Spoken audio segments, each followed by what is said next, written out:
Welcome to the Fire and Earth podcast with your hosts, Jason Mefford and Kathy Gruber. Fire and Earth, giving you the keys to unlock your limitless potential.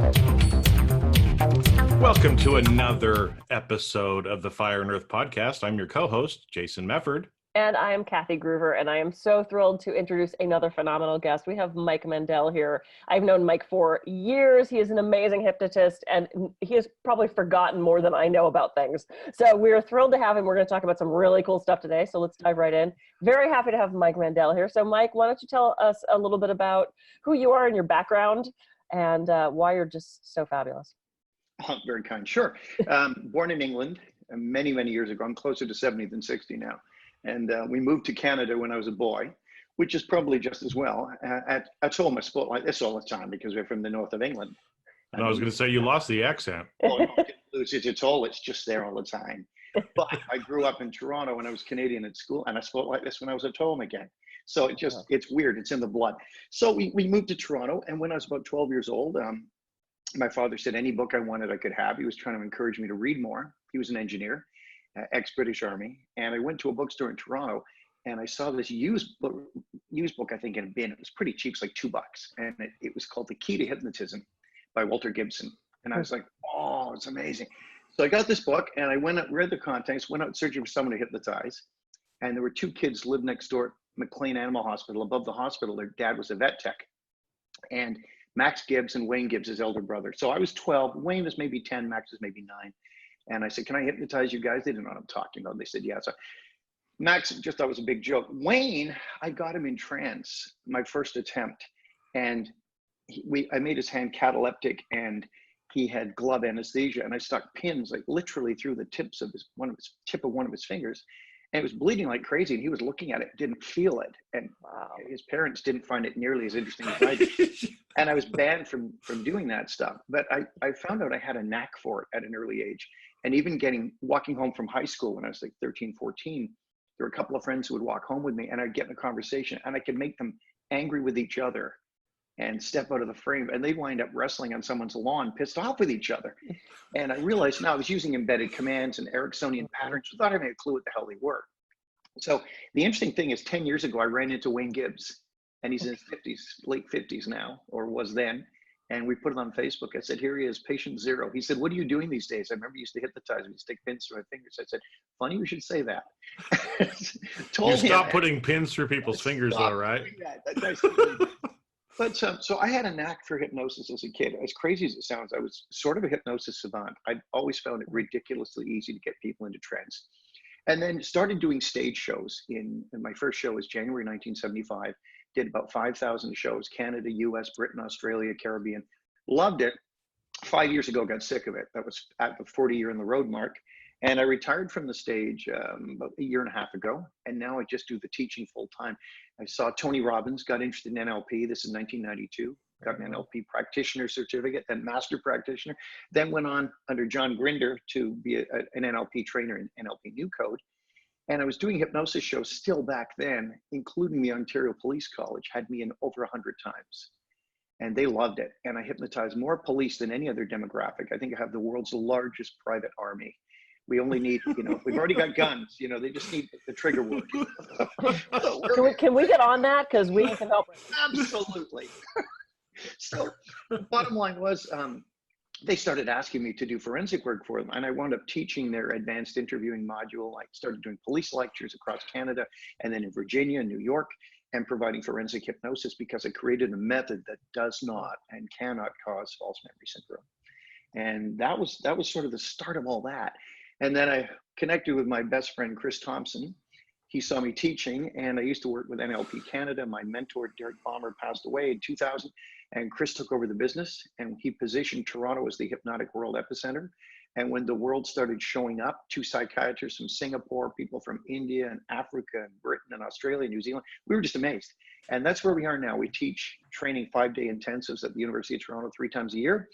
I still do the forensic work occasionally when they ask me to.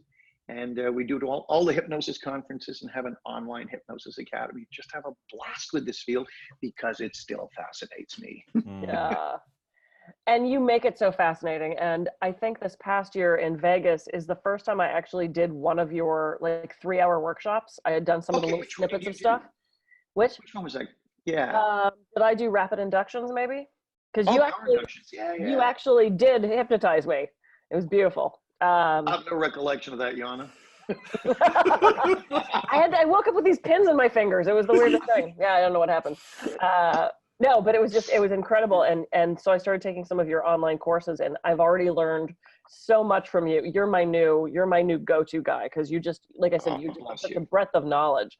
But one of the things you do, and you've done a couple times and you've started with, is this tapping thing that you do, which I find fascinating and really exciting. And Jason and I are into that sort of thing. So why don't you explain what that is and then lead us through one of them? Yes, absolutely. It was an interesting discovery from an obscure book on using acupuncture meridians. I can't remember which one. And when Igor Ledohovsky did a 5-hour interview with me, and he asked me for a takeaway for his students, and I gave him this, and he freaking loved it.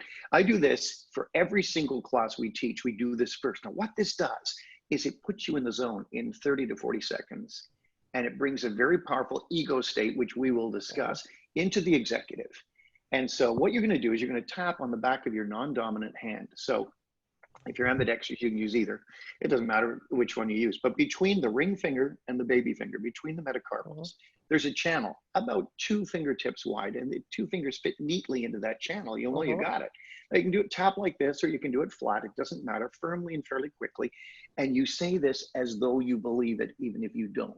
So we're going to do it together. You guys ready? Okay. Yep. Here we go. I am in the zone. I am in the zone. I am feeling awesome. I am feeling awesome. My brain is supercharged. My brain is supercharged. All my resources are online. All my resources are online. I feel fantastic. I feel fantastic. I am super smart. I am super smart. And I am the God Hypnos in human form. And I am the God Hypnos in human form. There you go. I feel that tingle. Yeah. I often add an awesome anchor at the end. Yeah. The tip of the ring finger. Awesome. Okay, so this is interesting for me, because this is the first time that I've heard it kind of from this angle. I've heard Jack Canfield talk about tapping before, right? Because I can't remember the name of the person that he was referring to, but he uses this sometimes in what he's doing. But even as we were just doing this here, and then we stopped and kind of did the arms out, I felt like an energy shift. Yes. Go through my body. Tingle go through your spine. You feel a tingle go through your body, right? Yeah. So very, very interesting, because now I'm seeing this kind of from a different perspective and everything too. I mean, this is something that people can use, like if you're feeling down, you're not feeling that great. Definitely. Right? This should be part of everybody's start tapping and doing that. We did that, 20 seconds, something like that? 30 seconds. 30 to 40 will do it. And this is how powerful this is. The thing about it, Jason, you'll like is if you use it regularly, so you can do it really fast. It's very strong. The power of this came to me in 2004. I was hired by a multi-millionaire Australian rock star to go from Toronto to Australia, flew me down business class, paid me a whack of money to work with him for a week to deal with some of his issues. Day 1, I could not get him into hypnosis. Now that is very unusual for me. Day 2, I was using NLP, timeline, everything, could not get anything to work with him. And this is what cracked his state open so I could get in. And this guy had lost his mojo, his confidence around women. And I got him tapping this, and I got him saying, I'm confident around women. And he's like, I'm confident around women, Mike. And I said, say it like you mean it. I'm confident around women. I said, say I'm a swinging dick. He goes, I'm a swinging dick. Like this. You see it install. He goes, I'm a swinging dick. Like this. All of a sudden he had that breakthrough. We went out for lunch. We went outside the building, and his secretary was there. She came up and said, how's the therapy going? He goes, I'm a swinging dick. She said, I don't know what you're doing, but he needs more of this. But it's such a powerful tool. It will bring your most congruent and powerful and assertive ego state to the executive. You're stating all of the positives as though you already have them. Yeah. I did this before a talk. I was really tired. What did I do, Jason? Something like 7 talks in 4 cities in 6 days. And by the end, I was so like, and so I sat there, and before I went on stage, I'm like, I am an amazing speaker. I connect with everybody in the audience. I have boundless energy, and and I used it. I got out there, I was like, yeah, I was a rock star. Fantastic. I love it. I love it when people apply this stuff. That's so cool. It was so fabulous. And this adds, the tapping adds another component to it, right? I mean, I've done a lot of work around like multisensory learning, and the more senses and other things that we are actually engaging with, the better our brain actually processes it, right? So again, I mean, you're doing a touch along with a hearing and in a movement of the mouth. So you're using touch twice, you're hearing it. So you're doing at least two senses with that. But like you said, there's a channel or something that's right in here too, right? That hits your nervous system somehow too. So it's actually, because I know sometimes when we talk about this stuff, people are like, oh, that's woo-woo crazy shit. Yeah. And it's like, well, yeah, except, right? There's neuroscience behind this but as to why it works. It's a little bit. yeah. Now, here's the thing. You nailed a good point there. When we add the awesome anchor, so I tell people to use the tip of their ring finger in their thumb, because they don't typically contact that much. When they're in the zone, and if you do the tapping, the best way to do it is to stay relaxed and do it standing. Then the power is even stronger. Now you get to the point where you've got this rush, you immediately press the tip of your ring finger to your thumb, you stare at it and say, awesome. Now you are anchoring this state in 3 systems. Kinesthetically, you can feel it, auditorily because you're hearing yourself say it, and visually as well. And at the end of our 5-day architecture of hypnosis, we typically get someone who's got an issue. Now, they've been setting this anchor all week. Someone they have a problem with, someone they can't stand, or an argument they had that really bothers them. Get the person to think of it, get them to shrink it down, put it over there, low down on the floor, stare at it, and fire their awesome anchor. And they invariably say, the picture's just fragmented, it's fallen apart. Okay, breathe. How do you feel about that person now? I don't feel anything. I couldn't care less. And the effect lasts, which is so cool. You're right. It's the neuroscience behind it. Well, yeah, because you're bringing in the anchoring, which is a part of NLP, if I remember correctly, right? Yes. So whatever you end up doing, like you said, your thumb to ring finger, because again, that's something that you don't normally do all the time, right? And again, this is where kind of the hypnosis and other stuff ends up coming in, is as we're training the subconscious brain, we're using the anchors. And every time we anchor, like one that I've been doing is, when you close your eyes and hear the word yes, it bounces around inside your head, right? So again, it's kind of like an anchoring. You close your eyes, you say yes, you hear it, it bounces around in your head. It anchors you back to whatever that thing is that you've kind of reprogrammed yourself to do. Right? Nice. I like it a lot. That's a good one. Is that a great summary of kind of what we're doing here with the anchoring too? Yes. Okay. Certainly is. Woo, I'm learning something, Kathy. Jason knows stuff. Yay. Very exciting. So why don't we go ahead and talk about ego states? Because I think when people hear that, they're probably thinking not what we're about to talk about. Okay. Yeah, that's a good point. Ego state theory goes back to a contemporary of Sigmund Freud, who was Paul Federn. He began to look at the possibility of there being subpersonalities. And from Federn, the work was picked up by a husband and wife psychology team, Watkins and Watkins. Probably the leader in the work in it today is Gordon Emerson out of Australia, another psychologist. This is mainstream. This isn't woo-woo now. We now know that the average person has anywhere between 100, let's say 50 and 150 ego states. These are subpersonalities. And we have ego states for all sorts of different tasks. When we recognize that we have them, we begin to notice they talk differently than each other. They have different mannerisms and so on. When I am teaching jujitsu, I do not want the ego state present that plays with my Egyptian Mao cat.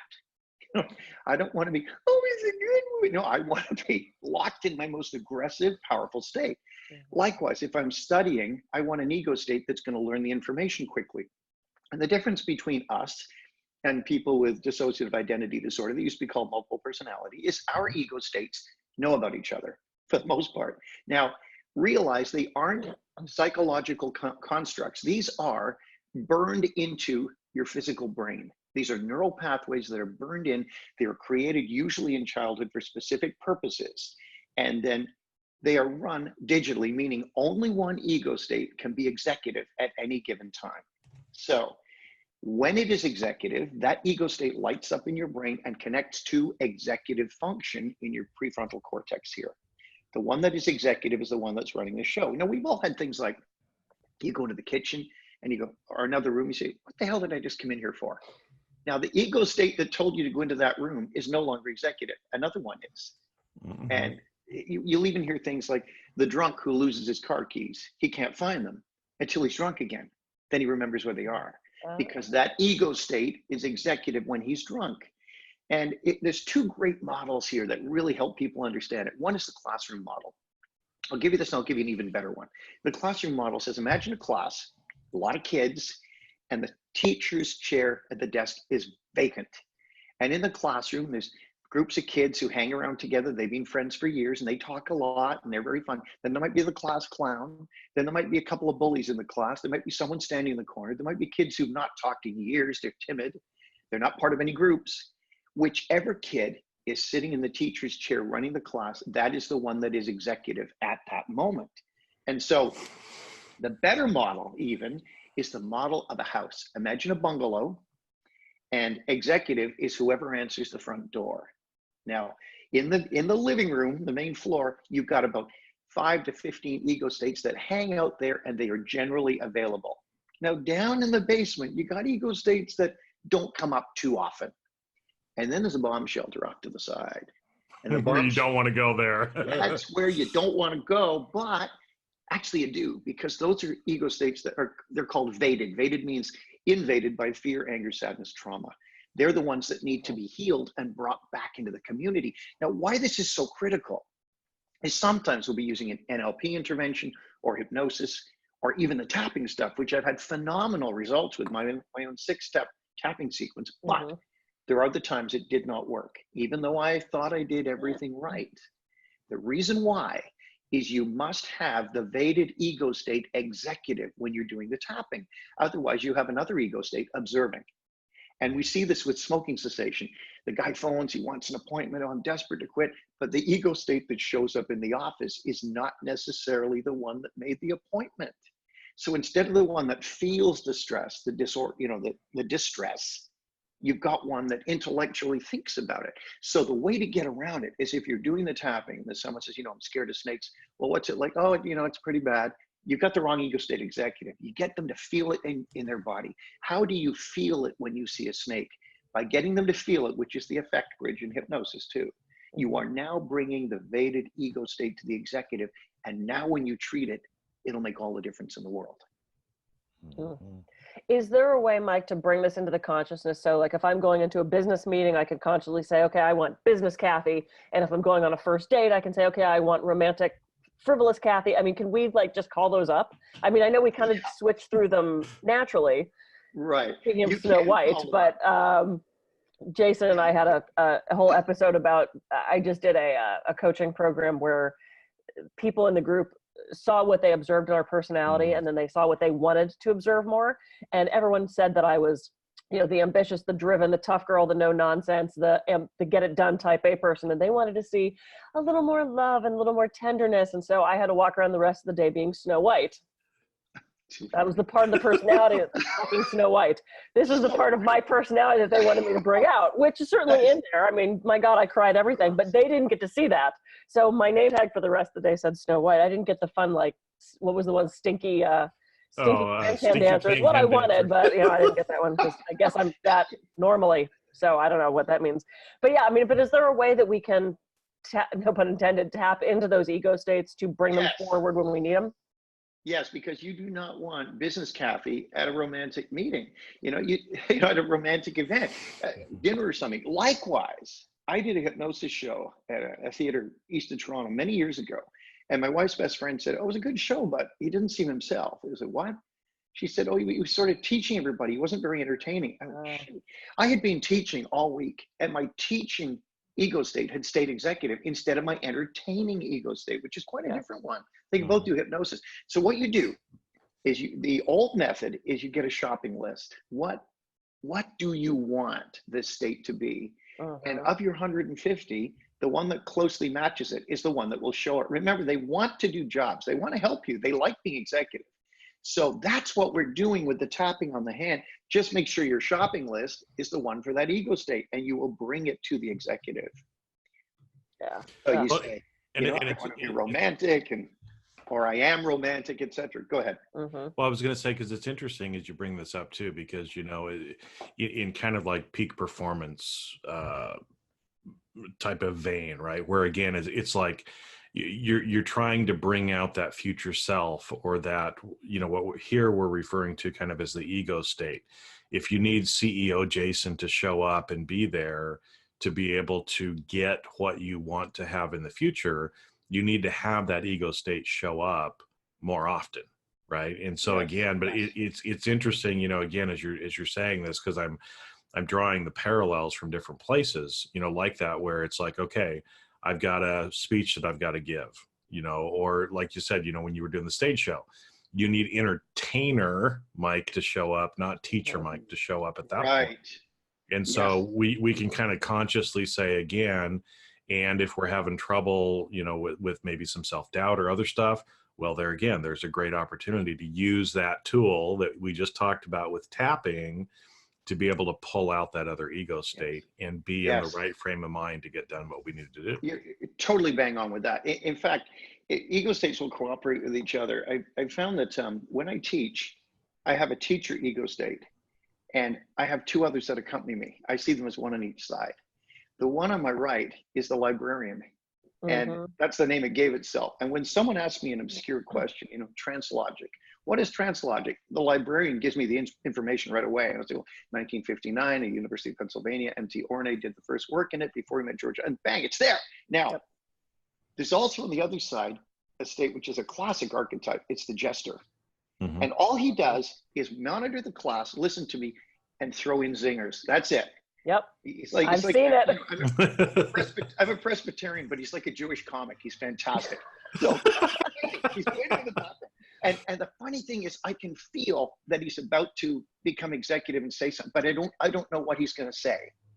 And then I'll say the line, everybody laughs. The librarian notes the line and files it for future use, and the state comes back. You've seen it?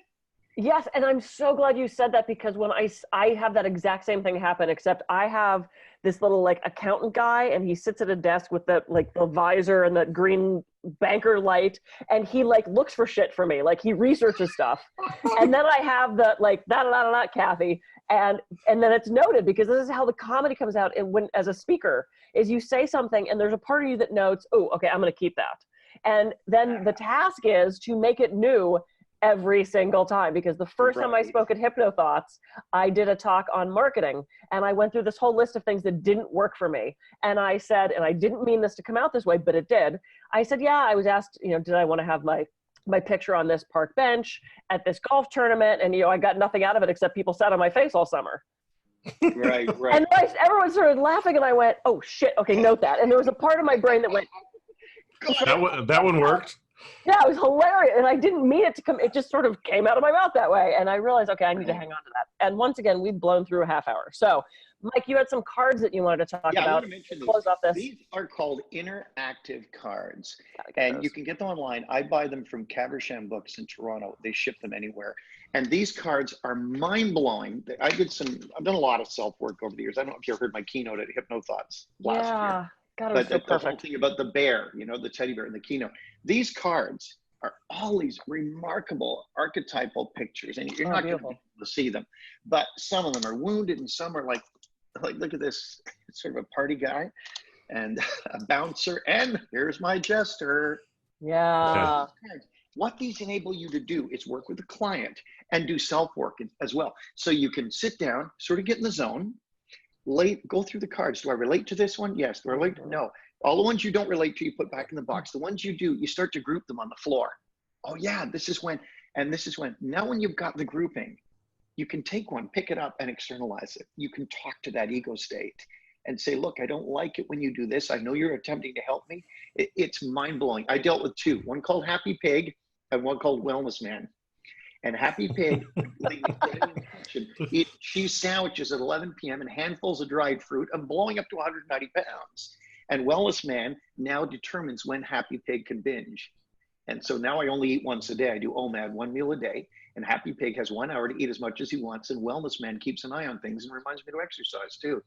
Nice. So check the cards out. Interactive cards, they're not mine. I didn't come up with them, but I think they're just absolutely freaking amazing. That's fabulous. I love it. I love it. And I'm so glad because I've always felt like different parts of me came out and did things, and I used to name them, and people thought I was crazy. They're like, do you have a problem? Do we need to call somebody? I'm like, no, we all have different aspects of our personalities that we bring out. Yes. Jason and I have talked about this on so many shows.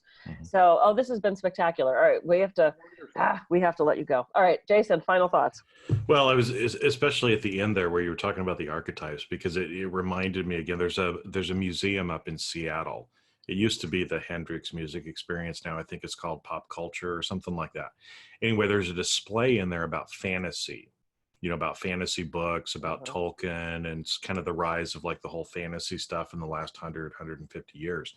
And I remember there was a picture that I saw there, and it had a list of all these different archetypes that are used in the fantasy stories, which I'm guessing when I get a deck of these cards, they're going to be very, very similar. And it's kind of funny because we use those in story creation, right? But it's also, why do we do that? Because they're all a part of us as well, right? There's that jester in all of us, but are we letting that jester out when they need to be let out? And we talk a lot about, unlocking potential. And like you said, if librarian Kathy shows up at the wrong time, then it just doesn't work, right? And the more that we can kind of tap into this, I'll use that one as a pun, right? Brilliant. Thanks, Kathy. That we can actually let these people out more when we need them to be there to help us get to where we really want to be, right? Yes, so even like they are us. They are us. And so even like, when you were talking about the rock star, I'm a big swinging dick. Well, he's a rock star. He is a big fucking swinging dick, right? Yeah. But he wasn't believing that or letting that out. And obviously that has an impact on him professionally. That's why he flew you down there and said, dude, come on, you got to help me. Right. And we all need that kind of help. So this is, I'm geeking out today. This was like, I am too. so many of these things that are kind of coming together from other different things that I've learned as well. So Convergence. it is. It's a convergence, and it really is. I think, like you said, there's some very, very practical things that we talked about today too, that people can actually start using. I mean, I'm going to start when I start doing my affirmations, because I usually say them and write them to try to do multisensory. But now when I'm saying them, I'm going to be tapping. And you're going to be standing up. And I'm going to be standing up, and I'm going to go whew, at the end. And you're going to anchor it. And then I'm going to anchor it. With your awesome anchor. Awesome anchor. This has been so fabulous. So Mike, tell everybody how they can reach you if they want to look at some of your courses and some of your products and all that good stuff. Mike Mandel, hypnosis.com. And it's Mandel with 1 L. Mandel, MikeMandelHypnosis.com, or check out our Brain Software podcast on iTunes or the podcast player of your choice. We're up to episode 139. Woohoo! We're catching up to you. I know you are. And now I've got another one that I can add to my weekly repertoire. Oh, it's so good. It's so fun. Yeah. Anyway, all right, this has been another phenomenal show. I'm Kathy Groover. I can be reached at kathygroover.com. And I'm Jason Mefford. I can be reached at jasonmefford.com. And we'll see you on a future episode of the Fire and Earth podcast. Take care. See ya.